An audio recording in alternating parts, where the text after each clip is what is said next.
নমস্কার বন্ধুরা, আশা করি সবাই ভালো আছেন। লিগ্যাল ফর অল চ্যানেলে আপনাদের সবাইকে স্বাগত জানাই। বন্ধুরা, আমার অনেক মক্কেল এবং আমাদের অনেক দর্শক বন্ধুরা আমাদেরকে জানিয়েছেন যে যখন পত্নী তার পত্নী ধর্ম পালনই করছে না, সেক্ষেত্রে তাকে মেনটেনেন্স আমি কেন দেব? আমি পত্নী হিসেবে তাকে তখনই ভরণ পোষণ দেব যখন সে আমার সংসার গড়ে তুলবে এবং সুন্দরভাবে সাজিয়ে রাখবে এবং তার পত্নী ধর্ম সে পালন করবে। কিন্তু যখন তার পত্নী ধর্ম সে পালন করছে না, তখন আমি কেন তাকে মেনটেনেন্স দেব? আমার কষ্টার্জিত পয়সা, আমার কষ্ট করে সঞ্চয় করা পয়সা আমি তাকে কেন দেব? কথাটা খুবই সঠিক। এবং আপনি যদি মেনটেনেন্স না দেন, সেক্ষেত্রে কি হতে পারে? অনেকেই এই কোশ্চেনটা করেছেন এবং অনেকেই এই কোশ্চেন সবারই মনে এই একটা প্রশ্ন কিন্তু সবসময় থেকে যায়, যদি মেনটেনেন্স না দিই, অর্থাৎ আমি যদি মেনটেনেন্স না দিতে চাই, সেক্ষেত্রে কি হতে পারে, সব থেকে বেশি কি হতে পারে, সেইটাই নিয়ে আজকে কথা বলবো। আলোচনা খুবই গুরুত্বপূর্ণ হতে চলেছে, তাই সম্পূর্ণ আলোচনা কিন্তু সঙ্গে থাকতে হবে। একটুও স্কিপ করলে কিন্তু আপনাদের অনেক গুরুত্বপূর্ণ তথ্য হাতছাড়া হয়ে যাবে। নতুন বন্ধুদের বলবো, এখনও যদি চ্যানেল সাবস্ক্রাইব করে না থাকেন তাহলে এক্ষুনি চ্যানেল সাবস্ক্রাইব করে নিন, এবং পুরনো বন্ধুদের জানাবো আমাদের পাশে থাকার জন্য অনেক ধন্যবাদ। বন্ধুরা, যে কথা বলছিলাম যে মেনটেনেন্স যদি আপনি না দেন, মেনটেনেন্স অর্ডার হওয়ার পর, অর্থাৎ আপনার স্ত্রী 125 কিংবা 24 HMA তে যদি মেনটেনেন্স ফাইল করে দেয়, সেক্ষেত্রে মেনটেনেন্স যদি অর্ডার হয়ে যায় এবং মেনটেনেন্স অর্ডার হওয়ার পরেও যদি আপনি মেনটেনেন্স না দেন, সেক্ষেত্রে আপনার কি হতে পারে? জেল হতে পারে, কি জরিমানা হতে পারে, কি সাজা হতে পারে, সেটা নিয়েই আজকে কিন্তু আলোচনা করব। বন্ধুরা, প্রথমত যেটা বলবো, সেটা যদি আপনার মেনটেনেন্স অর্ডার হয়ে যায়, সেক্ষেত্রে আপনি যদি সেই মেনটেনেন্স অর্ডারে সন্তুষ্ট না হন, সেক্ষেত্রে কিন্তু আপনি আপার কোর্টে অর্থাৎ হায়ার কোর্টে কিন্তু যেতে পারেন। অর্থাৎ ম্যাজিস্ট্রেট কোর্টে যদি আপনার রায় হয়, আপনার অর্ডার হয়, ম্যাজিস্ট্রেট কোর্ট যদি অর্ডার দেয়, সেক্ষেত্রে আপনি সেশন কোর্টে যেতে পারেন।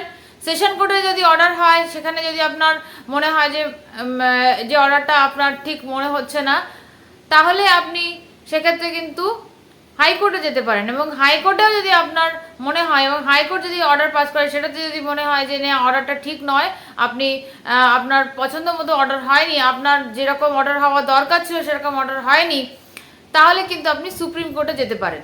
তো এই হলো পরপর কোর্টগুলোর কথা আমি বললাম, যে ক্ষেত্রে যদি আপনি আপনার মেনটেনেন্স যে অর্ডার হয়েছে, সেই অর্ডারে যদি আপনি সন্তুষ্ট না হন, যদি মনে হয় আপনার অনেক বেশি মেনটেনেন্স অর্ডার হয়েছে এবং আপনি যে পরিমাণ মেনটেনেন্স দিতে সক্ষম তার থেকে অনেক বেশি, আপনার যে ক্ষমতা তার থেকে অনেক বেশি মেনটেনেন্স অর্ডার হয়েছে, সেক্ষেত্রে কিন্তু আপনি এই আপার কোর্টগুলোতে গিয়ে পরপর যে কোর্টের অর্ডার তার ঠিক আপার কোর্টেই করতে হবে, তার আগের কোর্টে কিন্তু করলে হবে না। হাইকোর্টে গিয়ে রিভিউ করলে সেখানে হয়তো মেনটেনেন্স অনেক কমে যাচ্ছে কিংবা মেনটেনেন্স বন্ধ হয়ে যাচ্ছে।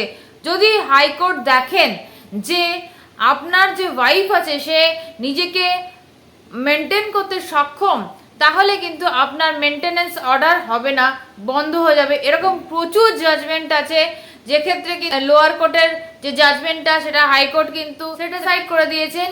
এবং এরকমও হয়েছে যে পুরো মেনটেনেন্স কিন্তু বন্ধ হয়ে গেছে, স্ত্রীর পুরো মেনটেনেন্স বন্ধ হয়ে গেছে, এরকম অর্ডারও কিন্তু হয়েছে।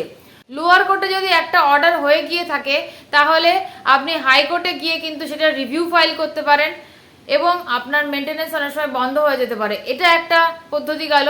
2 নম্বর পদ্ধতি, যদি আপনি মেনটেনেন্স অর্ডার হওয়ার পরেও কোনো মেনটেনেন্স না দিচ্ছেন এবং এটা অনেক দিন ধরে চলছে, 1 বছর ধরে চলছে, সেক্ষেত্রে কিন্তু কোর্ট আপনাকে 1 মাস অবধি জেল হেফাজতে রাখতে পারে, অর্ডার দিতে পারে জেলের।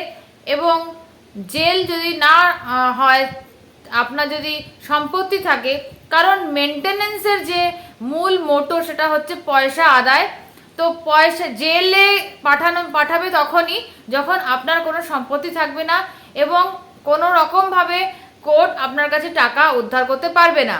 তো টাকা যদি কোনো রকমভাবে উদ্ধার করতে না পারে তখনই শেষে কিন্তু জেলের ব্যাপারটা আসে। তার আগে যদি সম্পত্তি আপনার থাকে তাহলে কিন্তু কোর্ট আপনার সম্পত্তি অ্যাটাচ করে নিতে পারে এবং সেখান থেকে সেটা বেচে কিন্তু মেনটেন্যান্সের যে অর্ডার হয়েছে সেই মেনটেন্যান্স অর্ডারের কিন্তু ক্লেমটা দিয়ে দিতে পারে। তো এই গেল যে সব থেকে বেশি এটাই হতে পারে, 1 মাস অবধি জেল হতে পারে কিংবা জরিমানা হতে পারে, যে যেই টাকাটা ডিউ রয়েছে সেই টাকাটা কিন্তু জরিমানা হতে পারে। এবং তারপরে যে যেহেতু আপনি এতদিন টাকাটা দেননি তারপরে কিছু হয়তো কস্ট হতে পারে, যে জরিমানা হতে পারে।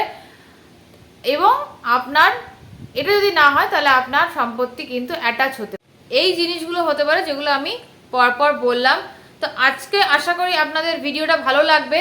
যদি ভালো লেগে থাকে তাহলে নিশ্চয়ই লাইক করবেন, শেয়ার করবেন, কমেন্ট করবেন, জানাবেন আপনাদের ভিডিওটা কেমন লেগেছে এবং এইভাবে কিন্তু আমাদেরকে সাপোর্ট করতে থাকবেন সাবস্ক্রাইব করে। নমস্কার, দেখা হচ্ছে আবার অন্য কোনো ভিডিওতে। ততক্ষণ ভালো থাকবেন, সুস্থ থাকবেন।